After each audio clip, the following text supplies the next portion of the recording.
Muy buenas tardes. Vamos a hacer un momentito mientras todo el mundo termina de ingresar y, damos inicio entonces a nuestra actividad de hoy. Esperemos 2 segunditos, que hay como 3 personas conectando sus audios para que nos encontremos todos en la misma sintonía. Es muy agradable podernos encontrar hoy aquí.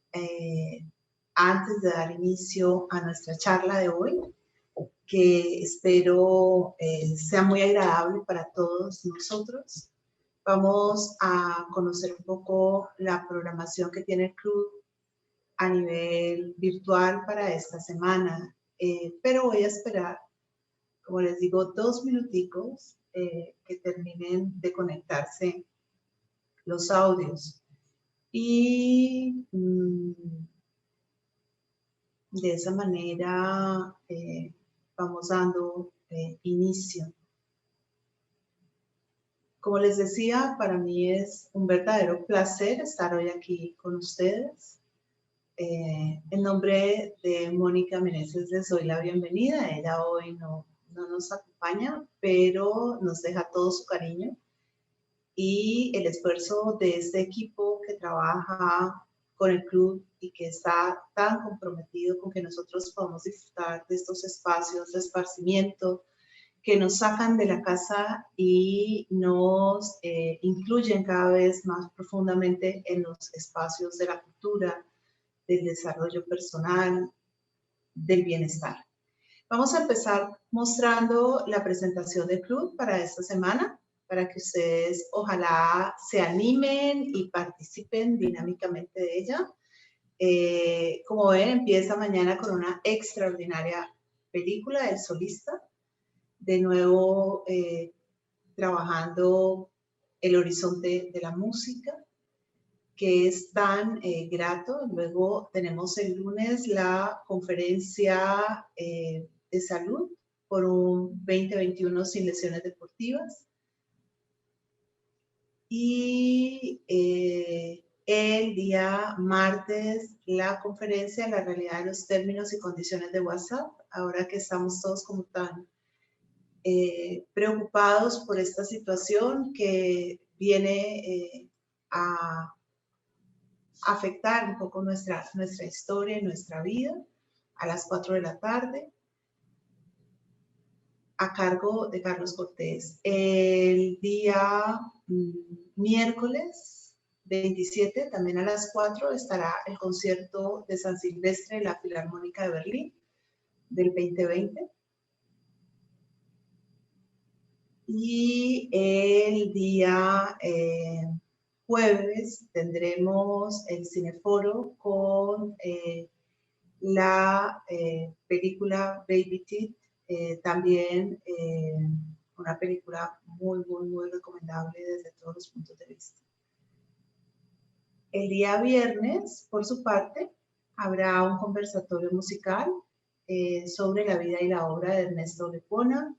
Se hablará de bolero con el moderador Julián Salcedo Caballo. Y nuestro espacio, pues estamos por definirlo. Si va a ser el viernes o probablemente el sábado como hoy. Voy a arrancar de una vez porque nuestra conversación de hoy es bastante amplia, es muy larga y es una conversación que espero les guste y disfruten mucho porque tiene una característica singular y es que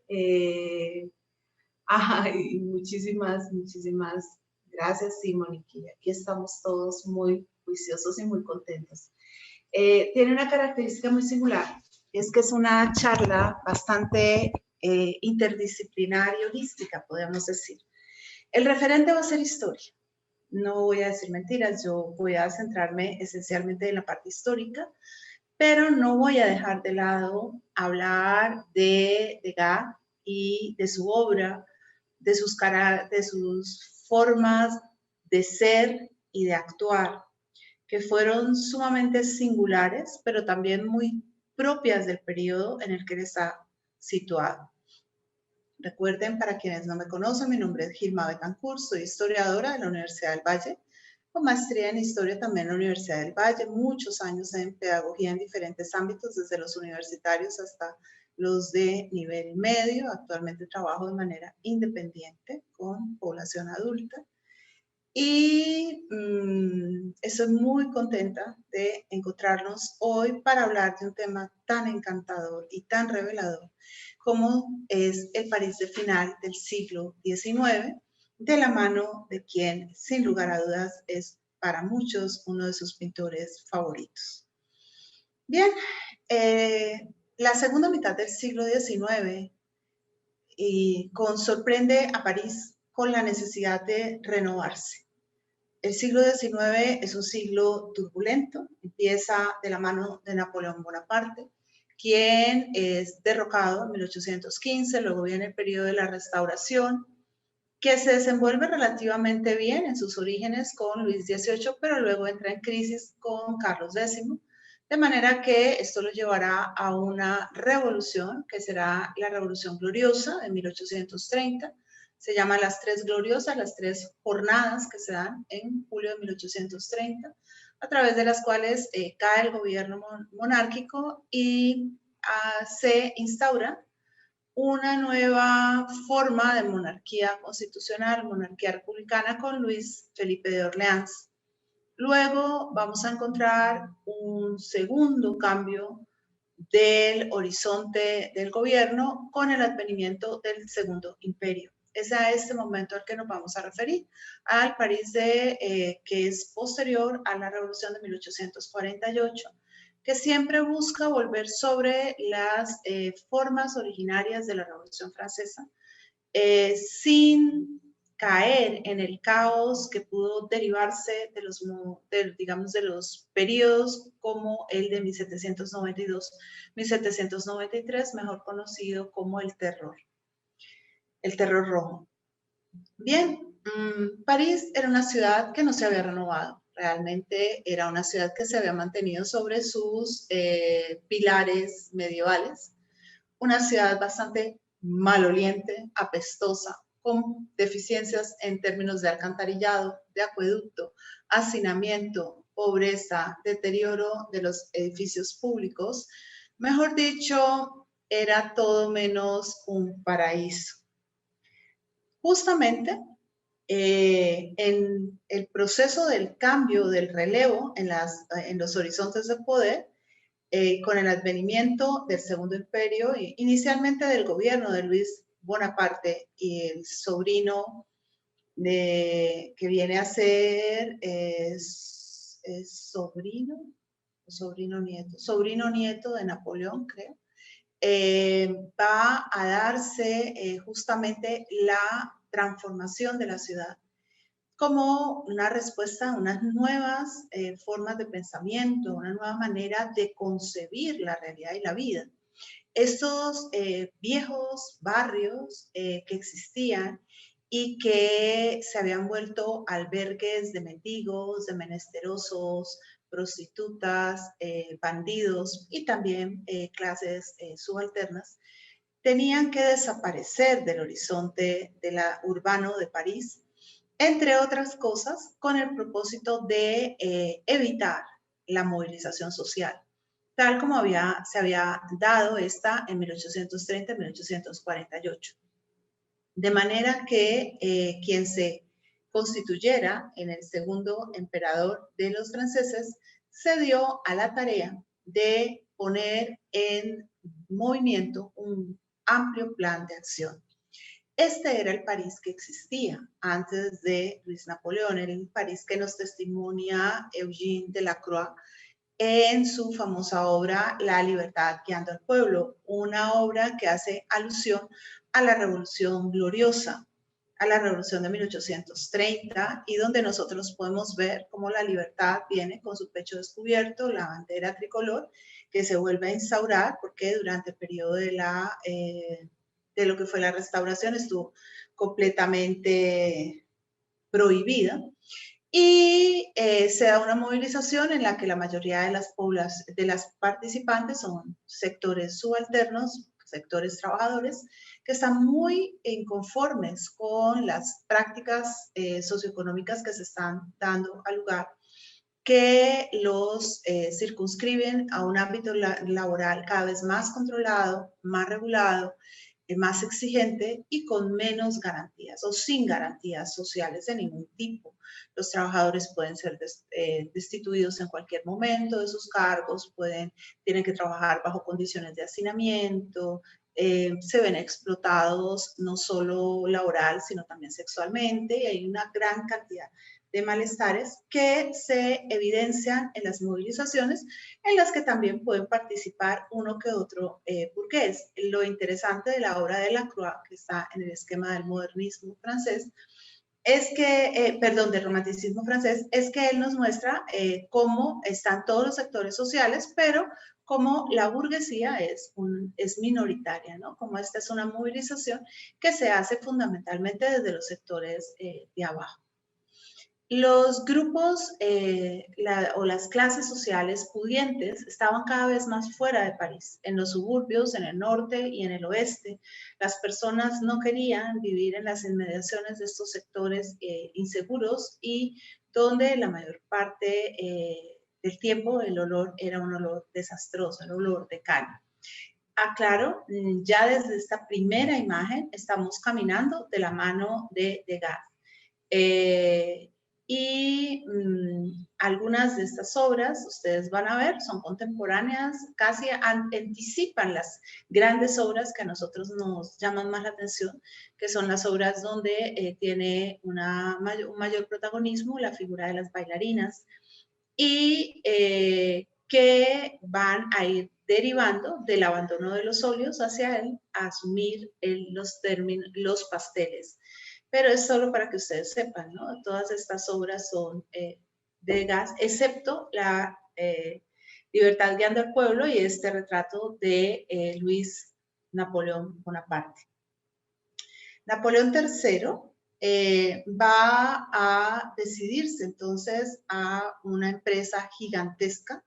Esto lo hace porque él ha vivido previamente en Londres y en Londres ha vivido entre 1846 y 1848. Ha tenido varios viajes a Londres y ahí ha visto una ciudad que se desarrolla de una manera completamente diferente. Calles pavimentadas, acueductos, alcantarillados, orden social.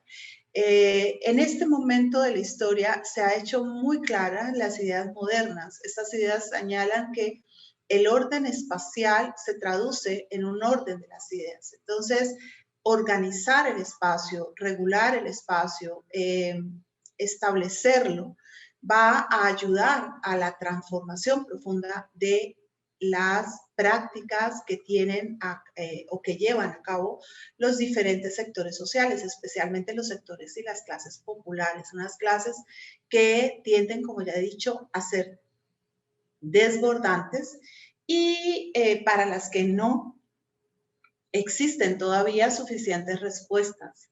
Entonces, la idea va a llevar a empezar por barrer un principio que se había ido generando desde finales del siglo XVIII, principios del siglo XIX, y era el de una altísima densidad poblacional. La población, especialmente en París, había pasado, tenía una media de 100.000 habitantes por kilómetro cuadrado. La idea ahora era que se redujera a 36.400 habitantes por kilómetro cuadrado. Para eso, entonces, se derrumbaron todos estos barrios del centro y se dio inicio a la reubicación de estos grupos sociales que fueron llevados hacia las afueras también de París, en una dirección opuesta a donde estaban los sectores pudientes y donde se les construyó un nuevo tipo de ciudadela habitacional que además de plantear una modificación del espacio que suponía favorecer el desarrollo del núcleo familiar, tenía la característica de estar en las inmediaciones de los sectores productivos industriales, de manera que los trabajadores no solamente estaban más cerca de sus áreas de trabajo, lo que les ayudaba a disminuir el tiempo de los desplazamientos, ayudaba a que fueran todavía más productivos y además los sacaba de circulación, así que la gente no tenía que verlos en el entorno de la ciudad. Para las obras de transformación fue comisionado el barón de Haussmann, un hombre muy riguroso, muy organizado, a quien básicamente Napoleón III le dijo, quiero esto, y él se dedicó a ejecutar los planes. O sea, ahí no vamos a hablar mucho de esa transformación porque esa sola transformación da lugar para una verdadera clase. Pero sí vamos a decir que juntos se propusieron un plan que era el de airar, unificar y embellecer la ciudad. Estas obras empezaron en 1848 y terminaron hacia 1870. El barón de Haussmann atrajo hacia sí mucha inconformidad y mucho malestar. No a todo el mundo le gustó lo que se estaba haciendo. En efecto, se derrumbaron construcciones que eran muy antiguas y para mucha gente han debido ser, por lo menos algunas de ellas, preservadas. Pero pues ni modo, o sea, no iban con el planteamiento. El proceso se hizo a través de la expropiación de terrenos, los terrenos elegidos para derrumbarlos, se derrumbó a gran escala, tanto así que a Haussmann le van a llamar el gran demoledor. Esos terrenos son expropiados, las personas pueden ser o compensadas monetariamente, siendo que los edificios pertenezcan a algún burgués o alguna persona de los sectores pudientes, o simplemente a través del proceso de reubicación. En los territorios que fueron objeto de transformación, inmediatamente se vieron dotados de nuevas redes de agua, gas y desagüe. Y el proceso fue un proceso sumamente costoso y esto, digámoslo así, fue una de las cosas que generó malestar entre la población francesa, que no se veía muy a gusto teniendo que pagar las obras que no sentían en primera instancia cómo o de qué manera les iba a beneficiar. Se trató de hacer inversiones de entre 50 y 80 millones de francos anuales. El barón de Haussmann trabajó en 5 niveles fundamentales en estos 17 años de labores. En primer lugar, las obras viales, se van a construir grandes avenidas en lugar de las pequeñas callejas que den lugar a la movilidad de los nuevos sistemas de transporte. Y sobre todo que permitan la intervención de la policía para evitar cualquier tipo de atrincheramiento por parte de los pobladores. La construcción de edificios modélicos, todos siguiendo un mismo esquema constructivo que le da a la ciudad un sentido de regularidad. Las fachadas que actualmente conocemos como fachadas parisinas con sus encantadoras guardillas, parques públicos que van a volverse espacios de recreación, de deleite y también van a ayudar a este proceso de circulación. Todo en la red de acueducto y alcantarillado y unos esquemas de distribución de administración de la capital.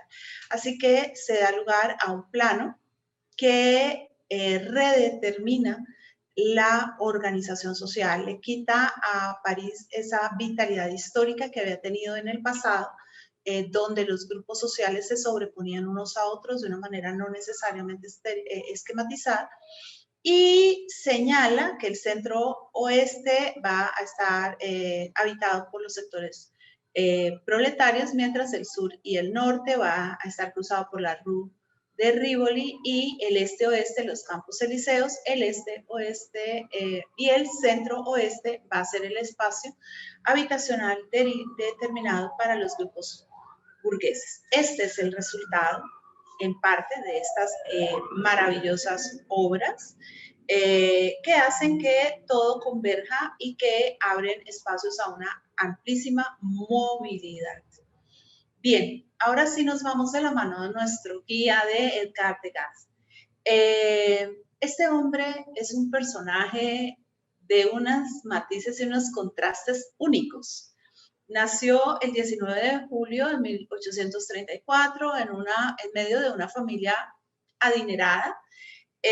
Murió el 27 de septiembre de 1917, ya en un momento en que su salud física se había deteriorado enormemente, estaba básicamente ciego. El final de su historia supuso, curiosamente, el tenerse que transformar de un artista que pinta por placer y sin necesidad económica a un artista que vende su obra. Degas es un hombre que tiene una concepción de pintura muy particular. Él pinta desde dentro y hacia adentro. Su pintura es netamente intimista, es una pintura de la memoria.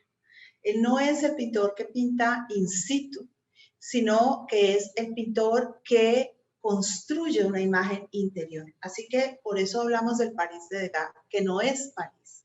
Si nosotros vemos a París en esta época desde las diferentes ópticas que nos deja tanto la pintura como la fotografía, encontramos diversidad y también una cierta regularidad. Como su familia tenía recursos y su papá era un hombre muy culto y su padre era un hombre muy amante de las artes, Degas pudo dedicarse desde muy temprano a la pintura. Y su padre lo apoyó. Mientras su papá estuvo vivo, él no tuvo realmente problemas de naturaleza económica.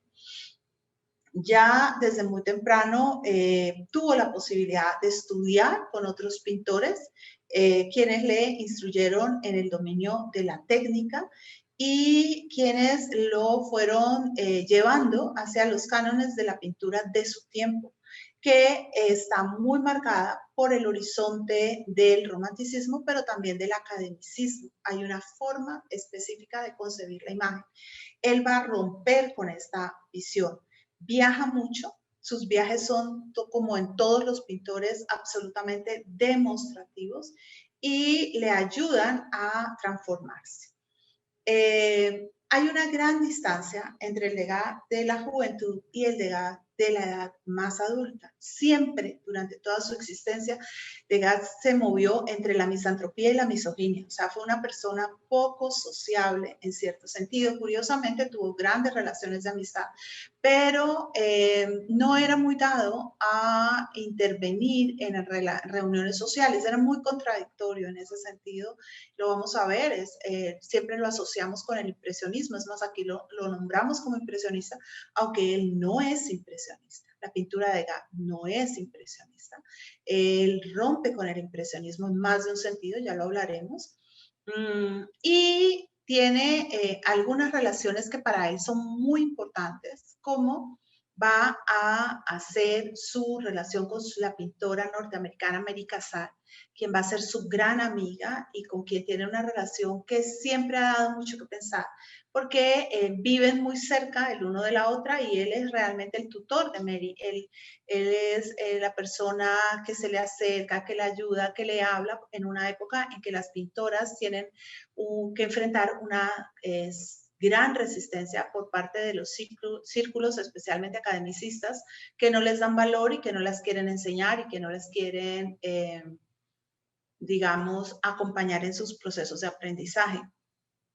Hasta el año de 1894, él tuvo una relación muy fuerte con Mary Cassatt y con sus otros amigos judíos y proto-judíos, personas que estaban a favor de la población judía o que no hacían, no digamos tanto a favor, sino que no hacían distinciones. Francia ha sido profundamente antisemita como gran parte de Europa. Y, sin embargo, esta relación se va a ver muy afectada cuando aparezca en escena el caso Dreyfus. Ahora pasemos de una vez y hablemos del caso Dreyfus. El caso Dreyfus fue un caso muy famoso en Francia de fines del siglo XIX, que se caracterizó porque justamente al capitán del ejército francés, Alfred Dreyfus, se le acusó de estar pasando información clasificada al ejército alemán. En un momento en que, si bien Europa está en paz, es una paz muy sospechosa, es lo que se llama una paz armada. Todas las naciones están compitiendo a cual más por desarrollar esquemas armamentistas y está claro que aunque Europa ha estado relativamente sin conflictos desde 1870, no está muy lejos el momento en que toda esta carrera armamentista desemboque en un enfrentamiento. Cuando se hace el juicio de Dreyfus, Francia se muestra abiertamente antisemita.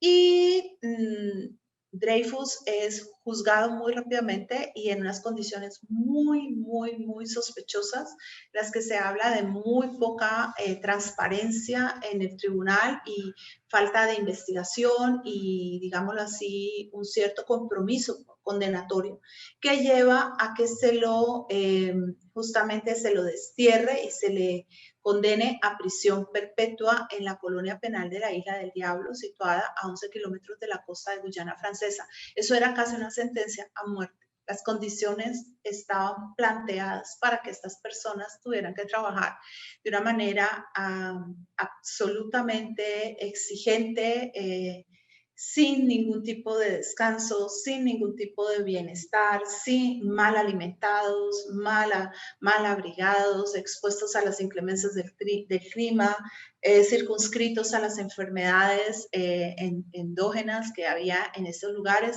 Era una situación muy desafortunada.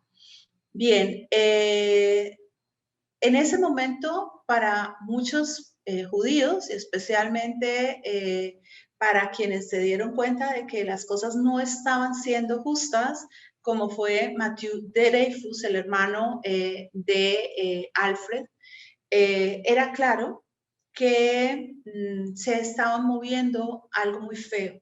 Él llega a decir, después de la degradación, el vacío se hizo en torno a nuestro. Sentíamos que ya no éramos seres humanos como los demás, aislados del mundo de los vivos. Se empezó a marginar, se empezó a desconocer, se empezó a aislar, a rechazar.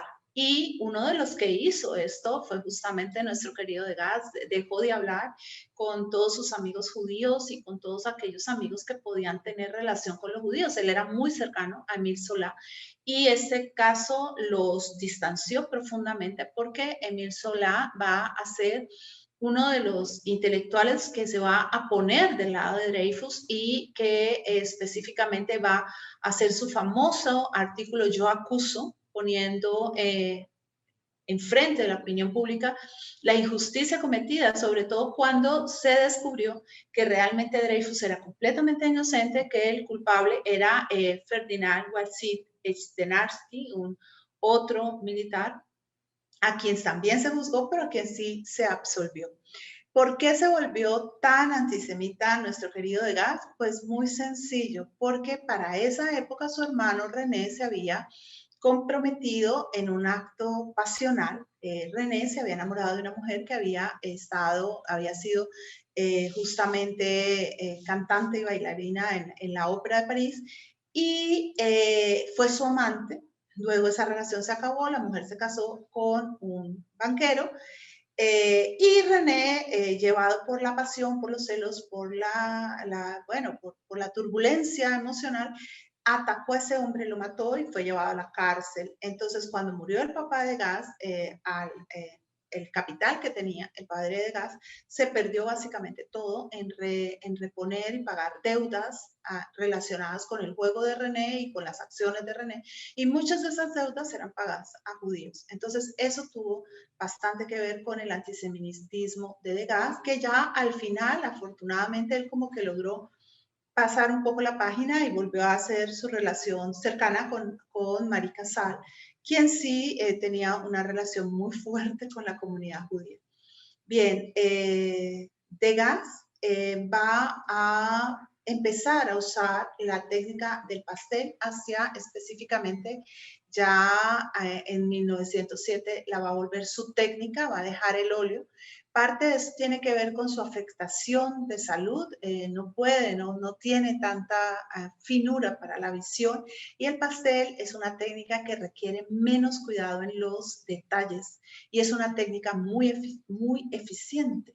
¿sí? Las últimas pinturas que hace Degas, que van a ser en 1910, él ya básicamente no tiene disposición visual y pinta de memoria, puramente de memoria, ¿no? Esto, digamos, ya en 1912 no pinta más, deja de pintar y además tiene que abandonar su casa de toda la vida porque esta casa va a ser demolida. A partir de ese momento, digamos, Degas va a vivir una vida todavía más enclaustrada y más de aislamiento. Se lo reconocía en ese entonces por andar solitario por París. Vivía muy, digamos, confinado, no solamente en el espacio exterior, sino en su espacio interior, que era un espacio que para él era sumamente importante.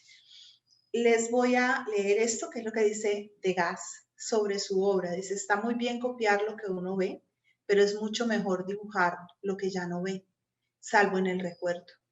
Es una transformación en la imaginación y la memoria, en la que la imaginación y la memoria trabajan juntas.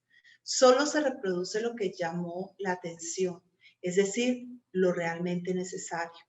De este modo, los recuerdos y las fantasías se liberan de la tiranía de la naturaleza. Por este motivo, los cuadros hechos así, por un hombre que tiene una memoria cultivada y que conoce tanto su oficio como a los viejos maestros, son casi siempre obras notables. Y es esta concepción de la pintura la que lo pone en contravía con el impresionismo, que existe especialmente en una pintura inmediatista, ¿no? En una pintura del modelo con el modelo presente. Su relación con el impresionismo fue una relación complicadísima porque Degas fue el promotor, digamos, casi que el ejecutor de la mayor parte de las, si no de todas las exposiciones del impresionismo, pero odia el impresionismo, no le gusta el término impresionismo, no lo acepta, no se cataloga ahí, no le gusta que sus compañeros de movimiento sean tan notables, tan notorios, que llamen tanto la atención y tan desventuradamente la atención de la crítica. Y él era un hombre muy conservador, entonces sí, sus amigos como Monet eran más liberales, entonces él chocaba con ellos, pero a pesar de eso reconocía la importancia de lo que estaban haciendo y por eso estuvo siempre allí apoyando al movimiento y por eso fue siempre la persona que ayudó al movimiento a sacar en limpio todos sus procesos de exposición. Fue un pintor de estudio siempre, siempre, jamás pintó al aire libre, ni siquiera los paisajes y jamás usó la técnica de mancha y color que es tan propia del impresionismo. Él pintó de otra manera y aquí lo vemos. Esta es una marina de Degas que está en el Museo de Orsay y esta es la impresión del sol naciente que dará justamente el nombre al movimiento y que es la famosa obra de Monet. Miren la distancia, ¿sí? Obviamente, cuando uno ve esta obra de Degas, ¿no? Es muy bella, es tranquila, es hermosa, bueno, pero cuando uno ve el Monet, es la vida, la vibración de la luz, es esa impresión de la luz sobre los objetos y está mucho más lejos en la elaboración. Entonces, ahí empezamos a ver las distancias. Pero yo no voy a hablar de Degas simplemente como pintor, aunque tampoco lo voy a dejar de lado. Voy a hablar de París y voy a hablar del París que nos revela cómo es socialmente este París. Degas es un hombre tan observador, tan cuidadoso y tan capaz de percibir el detalle mínimo, lo no dicho, captar el silencio, que es quizás uno de los mejores guías para conocer cómo era esta sociedad. Esta es una sociedad que se está decantando, que está pasando desde el fervor del romanticismo revolucionario que se ha manifestado específicamente en la Francia de Napoleón, en la Francia de 1830, en la Francia de 1848, a una Francia que se ha ido organizando en torno a las formas, a las maneras, a los usos propios de la, digámoslo así, a los usos propios de la burguesía. Entonces, es una Francia donde los sectores sociales empiezan a discriminarse con una gran claridad, mayor incluso de la del pasado. Esta ha sido una lucha que ya arrancó con la Revolución Francesa.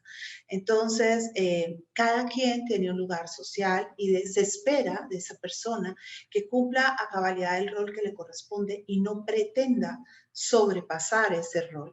Hay una ética del trabajo y hay una ética que se manifiesta en la sobriedad. Y esa sobriedad la vemos ya aquí, ¿sí? En el retrato que hace Degas de su propio padre, en el que nos lo muestra como una persona perfectamente clara en sus ideas, autocontrolada, que impone autoridad. Esa es la función del padre en esa época. El padre es el eje de la sociedad, es el eje de la familia es la que organiza todo el entorno social. Es ser una persona decente, es ser una persona que viene de un núcleo familiar organizado y puede constituir un núcleo familiar organizado. Eso se espera. Hay unas ciertas libertades, pero esas libertades están bastante impugnadas. No queremos escándalos, no queremos, sabemos que los escándalos no se pueden obviar y se trata de echar arena sobre ellos. Es una sociedad que se va a extinguir entre lo que se ve y lo que no se ve, lo que está en la superficie y lo que está en el fondo. Y no siempre lo que está en el fondo nos va a gustar. Hombres y mujeres deben vivir su vida conforme a un plan. La vida está planteada de antemano de acuerdo con unos preceptos éticos y debe proyectarse según unas normas educativas muy autorreguladas. Las personas están en el proceso de la autorregulación, una autorregulación que ya había existido antes históricamente en cortes como la corte de Luis XIV, pero como solo aplicaba para los altos círculos sociales de la nobleza, y una autorregulación que la burguesía va a traer como suya porque es el elemento clave para lograr el éxito social, para lograr la proyección social. En esta sociedad básicamente solo hay lugar para dos esquemas de género, los varones y las mujeres, nada más. Eso no quiere decir que no hayan prácticas homosexuales, pero estas prácticas se consideran desviadas y en la medida de lo posible no deben ser notorias, no deben ser admisibles y son perseguidas, duramente perseguidas, penalizadas y castigadas de una manera diferente a como habían sido en el pasado. En los siglos XVI, 15, 16, 17, 18, la alteridad sexual, el homosexualismo, que fue fundamentalmente el que se persiguió porque el lesbianismo siempre pasó más fácilmente por debajo del tapete. Entonces no era que se le aprobara, sino que era menos fácil de percibir. Ese homosexualismo fue condenado, censurado, reprobado y reprimido por la Iglesia. La Iglesia estableció condenas a veces muy duras, sobre todo en los siglos XV, XVI y XVII, que eran básicamente la muerte en la hoguera. Esto no quiere decir que siempre se persiguiera ni en todos los sectores, ahí sí era como en todo, o sea, si usted era el hermano de Luis XIV, pues pasaba muy bien de agache, pero si usted era un pobre personaje de una ciudad, pues lo podían impugnar y lo podían censurar, o sea, fueron prácticas ocultas, fueron prácticas que estuvieron siempre subrepticias. En el siglo XIX ya el que castiga no es la Iglesia, el que castiga es el Estado, es la sociedad. ¿Por qué? Porque estas prácticas van en contra de la moral sexual establecida en el siglo XIX, que es una moral de la reproducción, que es una moral de la familia, que es una moral que promueve específicamente tener ciudadanos para que estos ciudadanos tengan un desempeño social y defiendan y promuevan el desarrollo y el progreso del grupo social al que pertenecen. las jóvenes, los jóvenes existen como adultos ya en potencia. ¿Eso qué quiere decir? Esto quiere decir que estos jóvenes y jovencitas no tienen ningún espacio de mayor esparcimiento, pasan de la niñez a la adultez y se espera que se comporten conforme a las expectativas que se tienen para ellos. Por otra parte, la niñez ha aparecido en el siglo XIX. La niñez es hija del siglo XIX. Ya estaba predicha y prevista antes, desde el siglo XVIII, y en el contexto ilustrado ya se habla de la niñez, pero en el siglo XIX se inventa la niñez. Y uno dice, ¿cómo así que se inventa la niñez? La niñez no ha sido una presencia permanente a lo largo de la historia. Ha habido momentos históricos en que ha sido posible ser niño, tener juguetes, tener un espacio menos controlado, un espacio más flexible, un espacio más cuidado. Bien, entre los siglos XVIII y XIX es importante el desarrollo de la sociedad, es importante que crezca el número de pobladores, y ahí vamos a entrar ahorita. Hay unas dicotomías, ¿no? Porque queremos gente, pero no sabemos, pero en ciertas condiciones y en otros lados, el mismo desarrollo de la infancia trae como contrapunto en el final del XIX en Europa una intención de determinar una baja en la natalidad. Nace mucha menos gente de 1860 a 1900 que de 1800 a 1860. Y eso tiene que ver con la importancia de los hijos. Los hijos se vuelven seres importantes a los que ya no solo hay que pensar en casar, sino a los que hay que proveer un futuro. Y ese futuro se provee a través de darles una educación, una formación, una experiencia de vida, entonces, y un cuidado, y un mimo, y una atención muy altos. De esta manera, digámoslo así, no se tienen tantos hijos, se empieza a usar a discreción las formas de prevención de los embarazos. Muchos de estos serán por procesos de retiro, o sea, de celibato de la pareja. La pareja solo se une para procrear. La sexualidad femenina se ve muy bajo control, quedan en interdicto, o sea, las buenas mujeres no gustan del sexo, no buscan el sexo, se reprimen, se concentran en ser madres antes que en ser amantes. Y las otras mujeres, las que están por ahí en el espacio de alrededor, pues esas sí, esas no, esas son disponibles. Pero aún en esos sectores va a incrementarse dos prácticas, el aborto y el infanticidio. Más el aborto que el infanticidio. También esta es una época en que se empieza a prever, digamos, la maternidad a través del uso de ciertos sistemas como es los baños de asiento, de ahí que se vuelva tan común el bidet, en digamos, en todo lo que va a ser el menaje familiar y lo que tiene que ver con la toilette, y el uso de esponjillas, como las usaban en los prostíbulos las mujeres para evitar la concepción. La finalidad de la vida es en pareja. La pareja es el eje de toda la realidad. El matrimonio debe ser preferiblemente un matrimonio concertado. Se espera que después de casados los esposos ojalá se caigan bien y ojalá hagan buenas migas y tengan una relación tranquila y armónica. Pero al fin de cuentas el objetivo del matrimonio no es la realización personal de los cónyuges, sino es la concreción en el modelo y en el esquema familiar.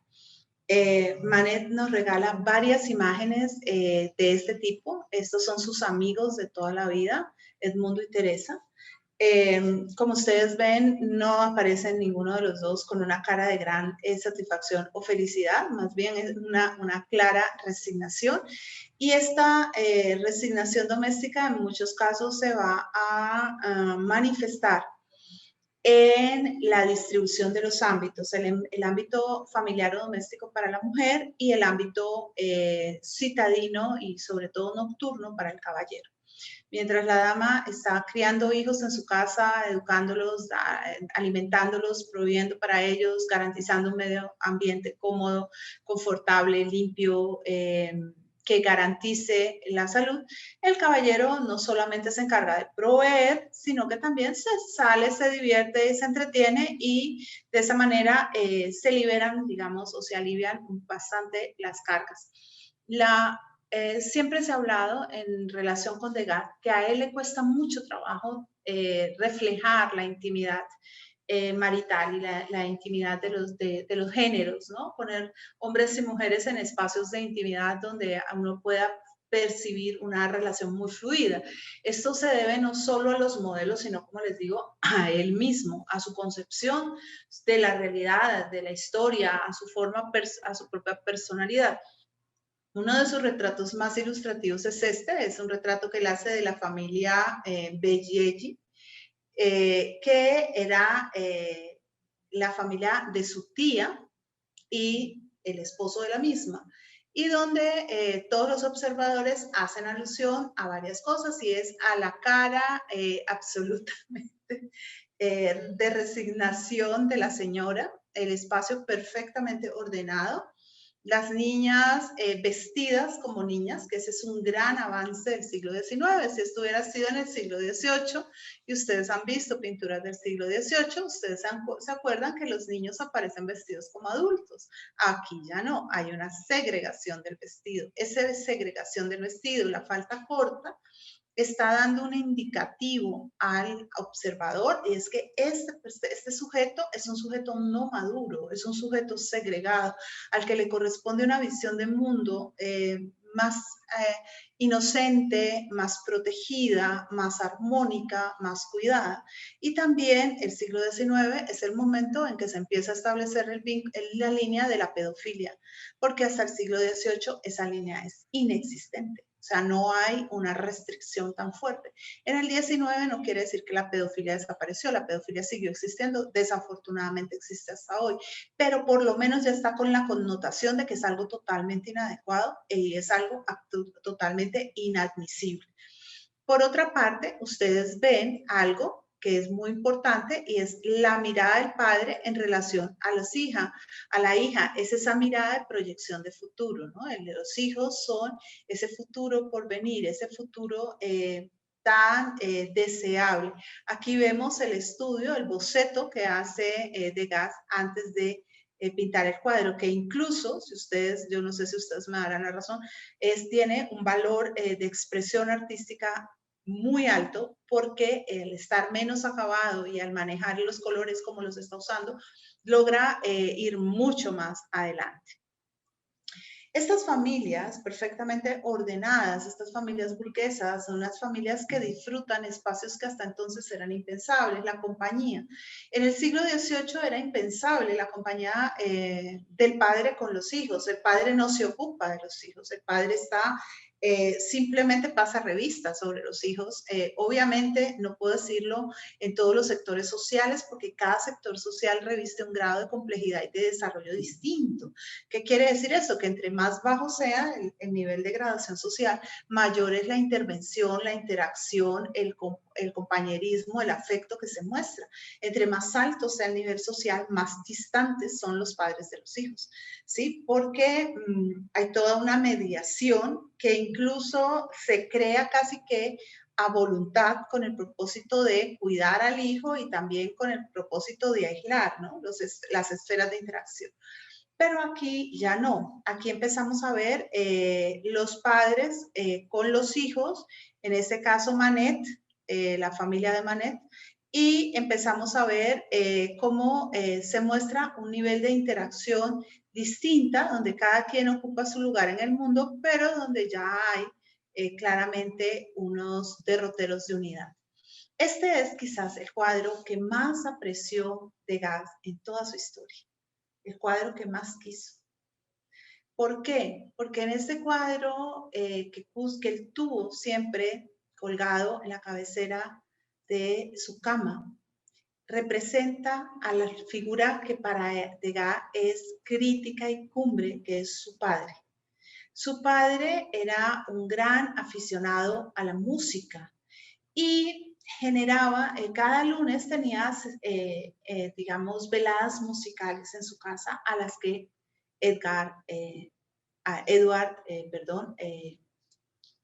asistía. Y él hace este cuadro, este retrato, que es muy sobre el momento. El señor no está modelando, ya es un hombre que se ha hecho cada vez mayor, y él pinta este retrato y lo mantiene con él todo el tiempo, todo el tiempo. Es un cuadro que él hizo para él mismo, ¿no? Y que para él tuvo siempre muchísimo sentido. La música fue algo muy especial para Degas y fue algo muy especial para la sociedad de su tiempo. La música no es simple entretenimiento, es cultura, es interacción social. Es uno de los espacios en los que hombres y mujeres pueden proyectar su propio talento y pueden departir dentro de horizontes muy tranquilos. Generalmente a Degas la música que le gustó siempre fue la música del 18, no fue la música del 19, pero era muy afecto a participar de estos entornos, y nos regala páginas absolutamente deliciosas. Sí, era Edgar Degas y Edouard Manet, ¿no? Que se me confundieron. Páginas deliciosas como esta, en la que nos deja ver a un Manet totalmente relajado, escuchando la música, abstraído en sus propios pensamientos. Este es también, así como es la época del gran control social, es la época de la gran, digamos, transformación de los entornos, es también una época en que se va haciendo cada vez más clara la subjetividad, la necesaria subjetividad. La pintura es representativa de esto, o sea, nos muestra exactamente este desarrollo de subjetividades. Nótese algo muy interesante, y es como el pintor parte la escena de manera que no vemos la cara de la señora Manet, quien era muy cercana a Degas, y por eso también se dice cómo le cuesta, ¿no? Cómo le cuesta poner esos espacios, poner a la gente de cerca. Esta es una época que fue asimismo una época difícil, fue una época de especulación, fue una época de albures económicos, la vida no estaba 100% garantizada, y es un momento en el que también se hace muy presente la pobreza. En este mostrarnos a los otros, Degas nos presenta muchas imágenes del femenino. Él es un pintor, como les decía, de la intimidad. Él es un pintor que tiene mil y una contradicciones. Entre las contradicciones está el que Degas, que es un misógino, Degas, que es un hombre que llega a decir que a veces ve a las mujeres no como personas, sino como animales. El propio, así nos lo va a testimoniar el propio Van Gogh, que dice que Degas está muy cómodo pintando a las mujeres porque él no siente en sí mismo como esa pulsión o ese erotismo hacia la mujer. La ve simplemente como un ente que está allí, pero no le genera esa perturbación del deseo.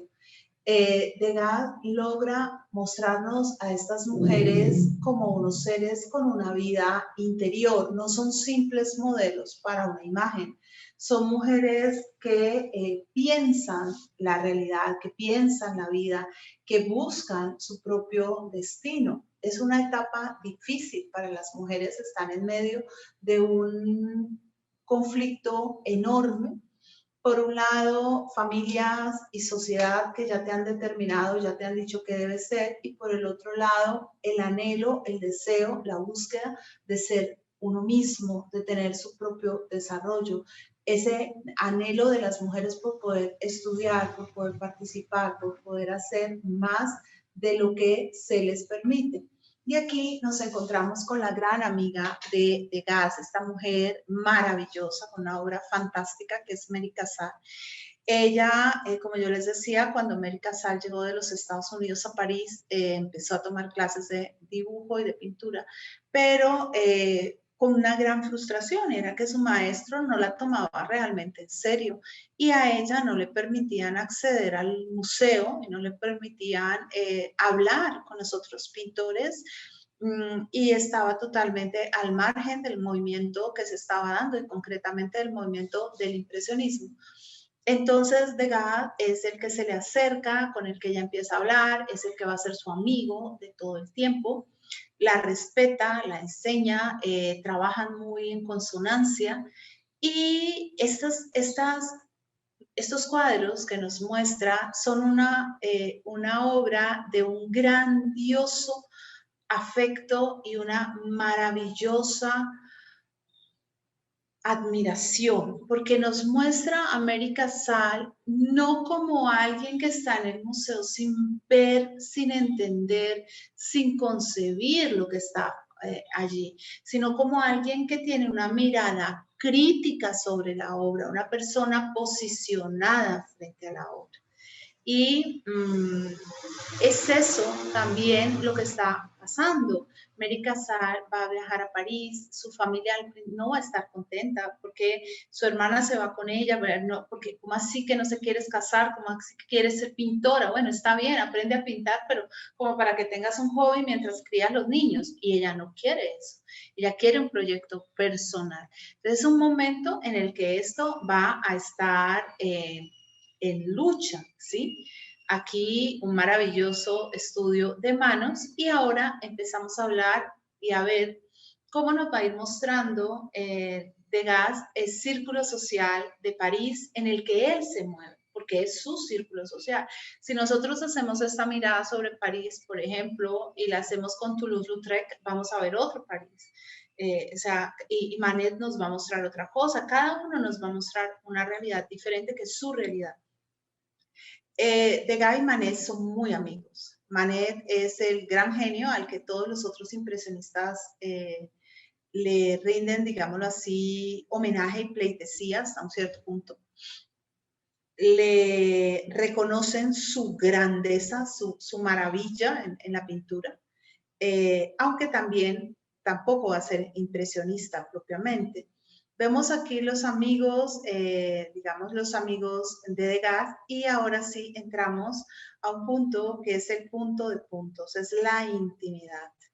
Degas tiene esa habilidad para mostrarnos lo íntimo, esa intimidad que no es intimidad del espacio, es intimidad de la persona, de esa persona en solitario, de esa persona que se abstrae, de esa persona que piensa, detrás de la cual hay toda una historia, hay un correlato, esa persona que ve la vida, bien sea desde la lejanía del pasado o desde la inminencia del presente, digámoslo así, inmediato.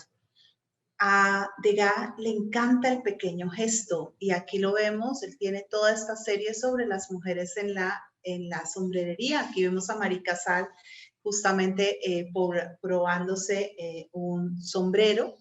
En ese punto de feminidad que es tan propio, esa atención al detalle, las mujeres que prueban los sombreros, o sea, muestra cómo se puede concentrar tanta atención en un gesto tan pequeño.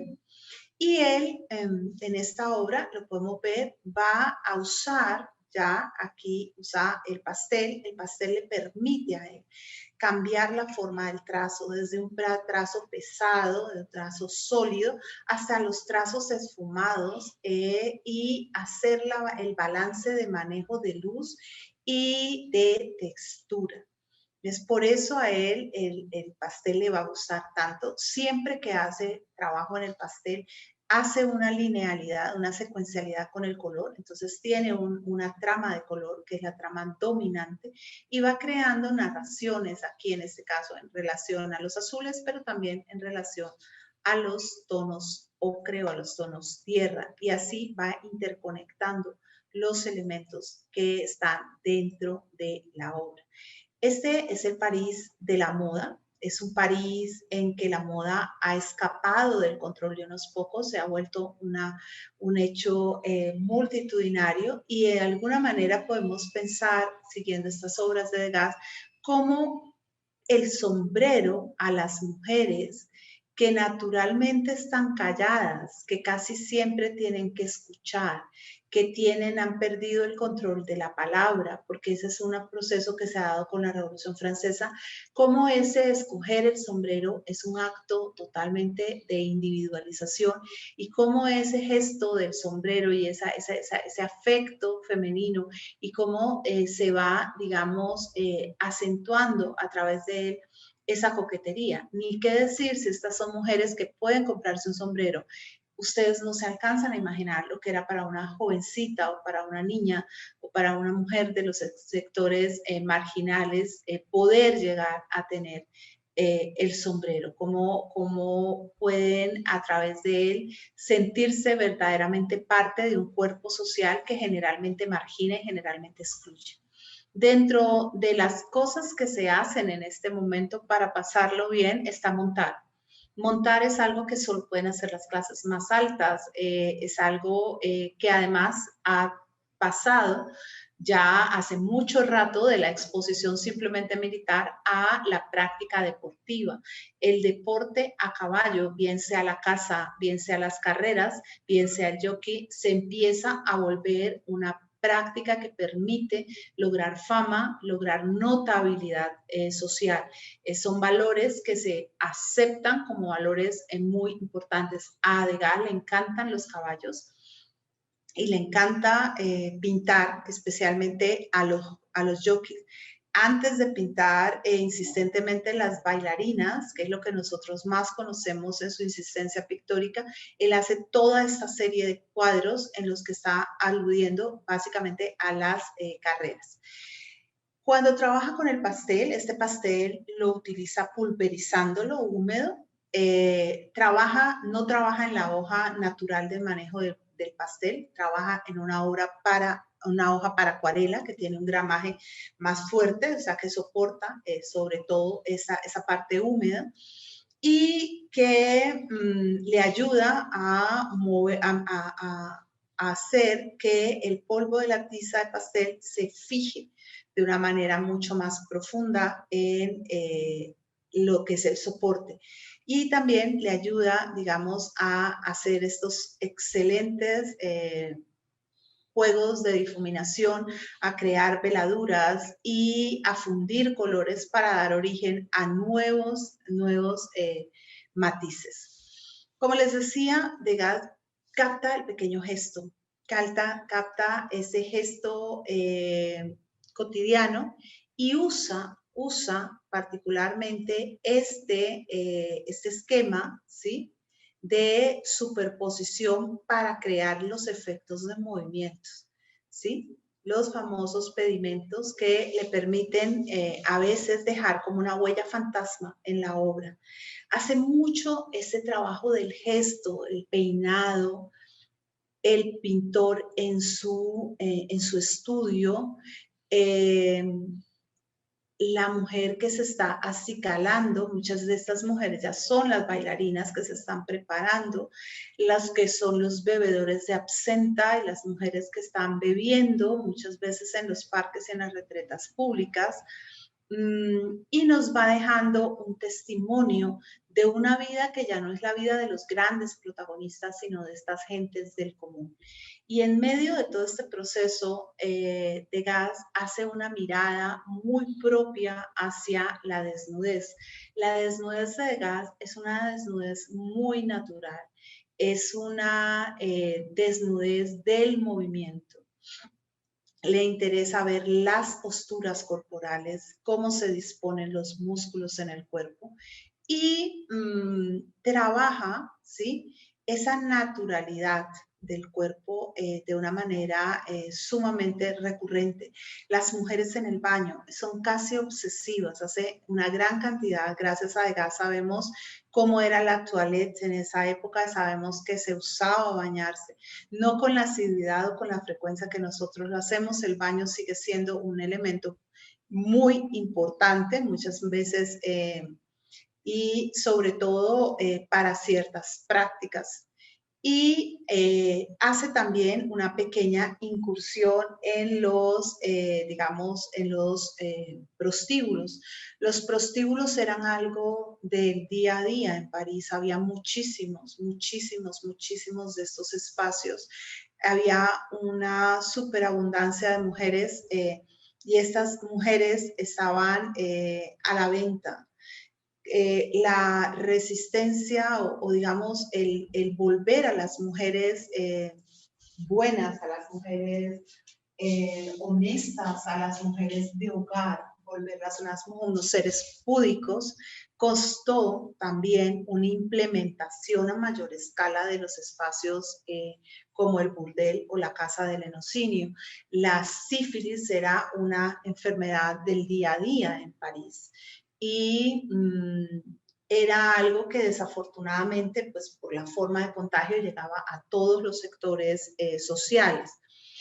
Estas escenas son, miren la diferencia del manejo del cuerpo, de este cuerpo que se exhibe, de este cuerpo que se pone en oferta, de este cuerpo que se acompaña de una gestualidad provocativa a este otro cuerpo, que es el cuerpo natural. Generalmente para estas escenas de baño, Degas trabaja con modelos. Muchas de estas modelos eran mujeres que trabajaban en la ópera de París y que eran bailarinas dentro de la ópera. Esta parte me la voy a saltar por razones de tiempo para poder llegar, es lo que les había dicho, las tramas de color. Hace muchas de estas escenas y nos deja ver cómo este mundo femenino se vuelve además un mundo completamente focal dentro de esta sociedad, una sociedad que esconde el cuerpo bajo grandes vestidos, pero que al mismo tiempo busca la desnudez en el arte y la busca en diferentes espacios donde pueda encontrarla, digámoslo así, con una cierta tranquilidad, con una cierta calma, con un cierto sosiego. Como ven ustedes, lo que se usa más que nada es la toilette, o sea, el echarse agua o limpiarse con un pequeño trapito, ¿no? Y no se usa ropa interior en esa época. Los vestidos van sin nada, básicamente por debajo, salvo los corsets, ¿no? Los corsets, sí. Esto sí ya es cómo se elabora el color. Hace muchas imágenes de mujeres peinándose, mujeres en el baño. Igualmente esta es una de las pocas esculturas. Esta es la bailarina desnuda, la bailarina que Edgar Degas exhibió en 1881 y que le generó tantos conflictos y hacia dónde vamos ahorita. Hace igualmente desnudos masculinos, no se niega a las edades, hace desnudos para gente de diferentes edades, o sea, su mirada es netamente estética. Le encanta el espectáculo se ha vuelto parte de la vida parisina, el espectáculo en la ópera, en el teatro italiano. Degas admira profundamente a los artistas, así que en general los muestra practicando su arte y les da de esta manera un cierto valor. Y llegamos al punto crítico, que es el punto por el que más conocemos a este pintor, que es el de la seducción infinita. La relación de Degas con la ópera es una relación profunda, íntima, compleja, absolutamente rica. Él pinta la ópera en muchos sentidos más allá de las bailarinas. Esta, por ejemplo, que es el retrato de su amigo que toca el oboe, donde él pinta varios músicos que conoce y como ustedes ven no tiene ningún problema en cortar la escena de baile. En este momento de la historia, el ballet era muy reputado, específicamente el ballet de la Ópera de París, era el que tenía mayor fama por su seriedad, por sus montajes, por sus coreografías. El ballet de la Ópera de París tiene muchas connotaciones de muchos tipos. No era simplemente arte, no era como el arte actual, era de todo un poco. Era un sitio al que se iba en busca de diversión y cultura, pero también se iba a practicar un arte que en París se había hecho importante ya desde el siglo XVIII, desde principios del siglo XVIII, y era el voyerismo, la posibilidad de ver. ¿En qué se veía? Se veía a estas pequeñas jóvenes, las bailarinas, quienes empezaban a practicar su arte desde aproximadamente los 7 años de edad y en algunos casos lograban, no en todos, consagrarse como grandes artistas. Degas quiere que veamos a las bailarinas específicamente como eso, no como intérpretes, sino como artistas, como personas que dominan un arte corporal a la perfección, que alcanzan máximo.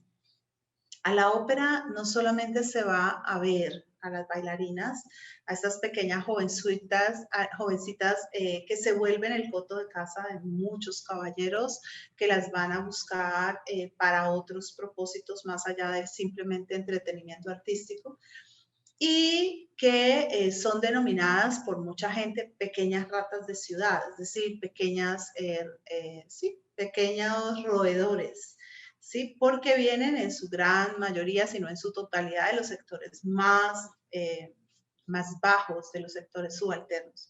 También a la ópera las personas van a ser vistas, específicamente las mujeres. Las mujeres tienen el peso de la mirada que se denota, aquí en este caso es muy bella esta obra de Degas, quizás de las obras más perfectas que uno pueda encontrar, porque nos muestra, si dividimos la escena, ¿sí? En un lado, tanto las bailarinas están ahí para ser observadas como la dama que está aquí como espectadora está para ser observada. Ella está ahí para ser juzgada por lo que tiene puesto, para ser juzgada por por toda su ornamentación. Ella acompaña al ballet y va al ballet fundamentalmente para tener presencia social. Y allí está el hecho de que la mayoría de las damas estén en los palcos y los caballeros estén casi todos en la platea. También eso muestra qué parte de las artistas van a observar los unos y las otras, ¿no? O sea, lo que más les gustaba a los caballeros era fundamentalmente las piernas, y Degas, en obras como esta de La Cortina, nos deja ver el detrás de cámaras o el trasfondo de la ópera de París, que era el hecho de que la ópera se sostenía más que nada por el número de suscriptores que había. Eran los caballeros que tenían o pagaban sus afiliaciones, y que además de tener el derecho de ir a la ópera, podían moverse con libertad por la escuela de ballet y podían estar en el vestíbulo donde las jovencitas ensayaban, calentaban, se preparaban para el siguiente acto. Degas nos deja conocer todas estas fases del desarrollo. Empieza su trabajo sobre el ballet muy, digamos, casi que muy tímidamente. Empieza todavía manejando fundamentalmente el óleo, más delicado en el detalle, más minucioso, y se enfatiza no en las grandes presentaciones, espectáculos o momentos de gran brillo de parte de las jóvenes, sino en estas etapas de formación. Para él lo que más vale es todo el trabajo que hay tras escena. Hay elementos que nosotros vamos a tener que ver. Ahí están la ópera Pellatier y la ópera Monnier. Él, como pinta desde el recuerdo, no le gusta mucho la ópera nueva. Él realmente le gusta más la ópera vieja que se había incendiado. Entonces hace una transposición de las dos óperas. Entonces, casi toda su obra, la ópera Pelletier, es la que aparece como trasfondo de escena, a pesar de que para el momento en que Degas pinta la mayor parte de sus cuadros, ya esta ópera no existe. O sea, ya esta ópera no. ¿Eso qué quiere decir? Que esta escena es irreal, que esta escena nunca sucedió ni pudo suceder ahí, porque el espacio no se corresponde y porque en esta época Degas tampoco tenía entrada libre a la ópera, no era suscriptor, solamente podía asistir cuando alguno de sus amigos le invitaba, ¿sí? En esos momentos él podía ir. ¿Qué es lo que más nos encanta de pronto de todas estas obras de Degas? Esa es, uno diría, en primera instancia, si responde sin mucha mediación de las ideas, uno dice, no, es que es la belleza, la vaporiosidad, los colores. No, es algo más allá. Es la mirada del artista, es su capacidad para crear detalles, para hacernos sentir que realmente estamos ante una escena vívida. Sabemos que es la mediación que él ha hecho, pero esos pequeños gestos de Degas son definitivamente encantadores, estos gestos. De pronto, esta naturalidad, ¿sí? Esta naturalidad que nosotros vamos encontrando, esos detalles mínimos que a veces se enuncian y que hacen que la escena se vuelva completamente real. No enfatiza en la belleza física, es más, hay muchas de las bailarinas de Degas que realmente no son perfectamente bellas, no, sus facciones, no, es su vida, es su capacidad para captar, por ejemplo, aquí en esta mano que oscila el movimiento, para hacer el movimiento, para darnos esa noción de que realmente está bailando ante nosotros. Él se mueve en relación con el baile entre el fanatismo y la obsesión. Esta foto se las puse para que ustedes vean. Esta es una bailarina de verdad de la época de Degas, ¿sí? Obviamente por razones temporales la gente se ve mucho mayor de lo que se ve hoy en día, porque además es gente más gastada, gente con una vida más dura, más difícil. La mayoría de estas jovencitas que iban a bailar estaban pésimamente alimentadas, y era que estaban alimentadas. Muchas de ellas por eso posaban después para hombres como Degas, y la expectativa de la mayoría de ellas era encontrar un hombre adinerado que las tomara como amantes y que de esa manera les garantizara por lo menos algún tipo de bienestar por algún tiempo o para siempre. Degas, como dice el texto, crea unos paisajes interiores imaginarios, y es esa veracidad, es esa autenticidad que logra la que es absolutamente encantadora. Se mueve entre lo fanático y lo obsesivo, es decir, él trabaja y trabaja y trabaja y trabaja y trabaja todo el tiempo sobre lo mismo, y la imagen del baile que él nos va a mostrar es la imagen del baile que él ha construido. Como les digo, no es la bailarina que él ve, es la bailarina que él percibe en su interior. Degas estuvo 55 veces en la ópera Garnier. De esas 55 veces que fue, 37 veces vio la misma obra, Sigurd, con Rose Caron como Brunilda. Era la mujer a la que él admiraba profundamente cuanto artista.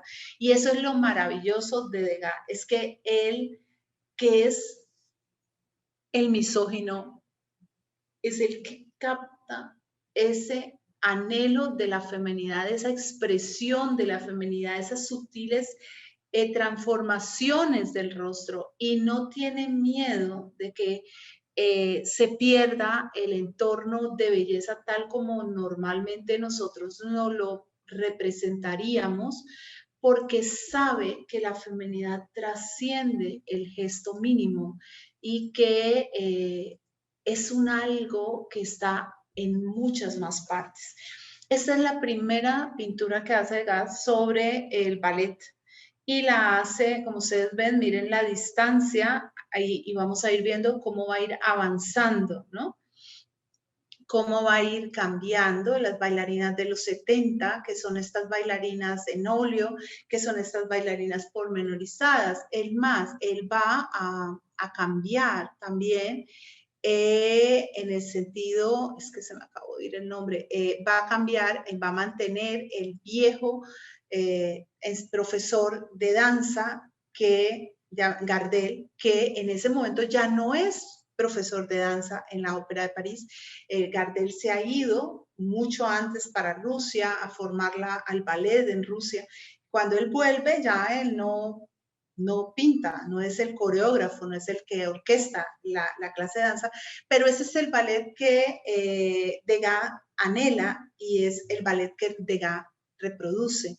Miren ustedes aquí de nuevo, miren el hecho de que cada quien esté en lo suyo, los pequeños gestos, esas disonancias visuales, esas diferencias. Las madres o las acompañantes de las jovencitas, muchas de esas mujeres que eran madres, tías, abuelas, eran realmente proxenetas de las jóvenes, ¿no? Ellas estaban ahí, muchas exhibidas. Ahora, era muy difícil ser bailarina en esta época en París porque a la menor falla te despedían, no había ningún tipo de, digámoslo, no había ningún tipo de concesión. Y era muy duro, tenían que trabajar jornadas muy largas y ser exageradamente técnicas, lograr un manejo absolutamente perfecto del control del cuerpo. Porque la Ópera de París ya es una ópera en competencia con otras escuelas de baile a nivel internacional. Y el público ciertamente no solamente va a buscar una jovencita con la cual acostarme, sino que va a buscar también la perfección en el dominio artístico. De la obra de Degas sobre bailarinas, quizás la obra más controversial de todas en su momento fue la escultura que él hizo de la joven María van Getten. Ella, y en ese momento Marie tenía 14 años de edad, posó para el artista y él hizo 21 copias de esta escultura.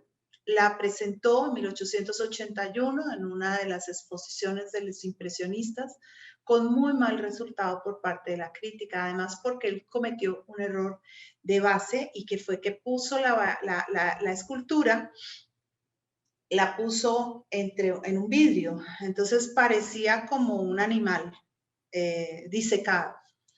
Y lo que el crítico del momento dijo fue: ¿han visto realmente un modelo tan horrible, tan repulsivo? El hocico vicioso de esta chiquilla en plena pubertad. No se tomó en cuenta que el tutú, todas las piezas de ropa son completamente reales, ¿sí? Son del momento. Era la traición a lo que, esta es la que mejor se conserva, que es la que está en el Museo en Washington, en la National Gallery en Washington. Estas son otras copias, hay varias en diferentes museos a lo largo de Europa y del mundo. Él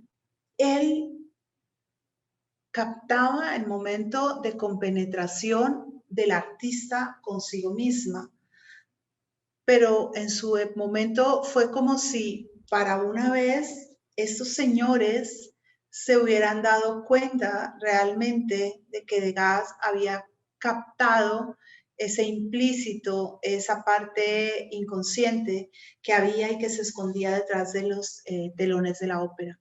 Degas nunca hizo esta obra pensando en censurar, jamás hizo estas obras pensando en mandar un lenguaje, un mensaje moral.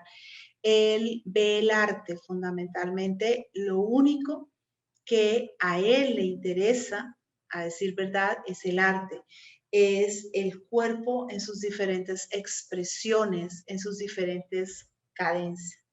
Ya estas vamos entrando a una fase en la que él va a ir declinando su capacidad visual y entonces va a empezar hacer grandes, grandes representaciones realmente y en colores cada vez más vívidos, a veces incluso chillones. Empieza a pintar cada vez más con el recuerdo, cada vez es menos una pintura de lo inmediato, cada vez es más una pintura de memoria y empieza a probar nuevas técnicas. Una de esas técnicas es la monotipia, que es una forma de impresión en el papel de los óleos y los pasteles. O sea, se hace como si fuera casi como, sí, como si se fuera a trabajar o como se trabaja para sobre las planchas, en este caso planchas de vidrio o planchas de cobre, donde se va estableciendo la pintura y se hace una impresión en negativo. Aquí vemos cómo hay una distancia, ¿no? Entre las del 80, miren ustedes, y las del 75. Es una forma diferente que también va mostrando la familiaridad del artista con lo representado, el manejo de la luz, manejo de la expresión y siempre estos pedimentos, ¿no? O sea, estas formas fantasmas que él empieza a dejar dentro de la pintura como una manera de representar la transformación del movimiento. Estas ya son las últimas obras que hace y se nota la distancia, ¿no? Es más libre, menos detallado, menos pormenorizado, porque él mismo tiene menos esa propia capacidad. El París de Degas es un París de contrastes, es un París en construcción, es un París que riñe entre la norma y la libertad, que busca una sociedad normalizada, una sociedad de panóptico, una familia estandarizada, que establece ya no solamente en las condiciones económicas, sino sobre todo en las condiciones sociales, la posibilidad de lograr un horizonte de realización, un horizonte de realización humano que está en concordancia con adscribir unos valores que son los valores que deben regir a la sociedad. La sociedad debe ser disciplina, orden, productividad, y un entorno moral muy sólido. Para los que no cabían allí, los espacios que se establecían eran muy difíciles. Nosotros acabamos de ver a la pequeña Mari, que fue justamente la modelo que usó Degas para su escultura. Esta jovencita, pocos años después de haber posado para el pintor y escultor, termina constituida en prostituta. Su madre se había entregado a la prostitución y la había llevado hacia ese camino debido a que ella ni era muy bonita ni era muy talentosa. Su hermana menor, por el contrario, sí logró tener y desarrollar una buena carrera como bailarina. Entonces, como vemos, era una situación difícil, va a seguir siendo una situación complicada.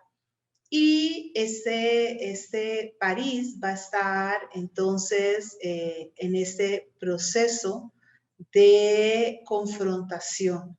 Miren ustedes esta bailarina, o sea, es otra cosa. O sea, el lenguaje expresivo va cambiando notablemente y él nos deja muy claro que lo último que le interesa es la belleza del rostro, que lo que más, es más, muchas de sus bailarinas carecen, como vemos, de rostros bien establecidos o bien determinados. A Degas le interesa otra cosa, le interesa esa capacidad que tienen de ir a otro lugar. Voy a cerrar con este poema que dice así: La bailarina ahora está danzando la danza del perder cuanto tenía. Deja caer todo lo que ella había, padres y hermanos, huertos y campiñas, el rumor de su río, los caminos, el cuento de su hogar, su propio rostro y su nombre, y los juegos de su infancia como quien deja todo lo que tuvo caer de cuello y de seno y de alma. En el filo del día y el solsticio baila riendo su cabal despojo. Lo que avientan sus brazos es el mundo, que ama y detesta, que sonríe y mata. La tierra puesta a vendimia de sangre, la noche de los hartos que ni duermen, y la dentera del que no ha pasado, del que no ha posado. Ay, perdón. Se me fue. Un segundo. Sin nombre, raza ni credo, desnuda de todo y de sí misma, da su entrega hermosa y pura de pies voladores. Sacudida como árbol y en el centro de la tornada vuelta testimonio. No está danzando el vuelo del albatros, salpicados de sal y juegos de olas. Tampoco el alzamiento y la derrota de los cañaverales fustigados. Tampoco el viento agitador de velas ni la sonrisa de las altas hierbas. El nombre no le den de su bautismo. Se soltó de su casta y de su carne. Sumió la canturia de su sangre y la balada de su adolescencia. Sin saberlo, le echamos nuestras vidas como una roja bestia envenenada y baila así mordida de serpientes que alácritas y libres le repechan y la dejan caer en estandarte, vencido o en guirnalda hecha pedazos. Bien, y con eso cerramos por hoy. Espero lo hayan disfrutado. No sé si tienen algún tipo de pregunta o inquietud. El texto final, si no me olvido, no sé por qué no lo puse ahí, es de Gabriela Mistral. No sé si hay alguna pregunta, alguna inquietud, algún comentario. Agradecerte la maravillosa exposición, como escribí en el chat, salida no solo de tu conocimiento, sino desde esa sensibilidad que tienes hacia el arte. Muy agradecidos porque nos diste de verdad la oportunidad de disfrutar una tarde muy agradable. Muchísimas gracias. Muchísimas gracias. Indudablemente extraordinaria la conferencia, los detalles y tanta percepción que deshaces tan gustosamente. Fue una tarde muy agradable y interesante oírte tanta cosa sobre esa obra. Gracias. Muchas gracias, de verdad que sí. Gracias, Ilma. Dichosa de haberte escuchado y haberte visto. Una tarde deliciosa. Sí, muchas gracias. Muchas gracias. Me encanta que la hayan disfrutado. Espero estén aquí conectados también con toda la programación virtual del club. Y bueno, los dejo con mayor abrazo y espero que nos veamos la próxima semana con algo igualmente agradable y que lo disfruten muchísimo. Muchas gracias. Gracias, Ilma. Gracias a ti. Excelente conferencia. Chao. Gracias, Chaito. Chao. Gracias. Chao. Les quiero mucho. Gracias. Chao. Gracias. Gracias.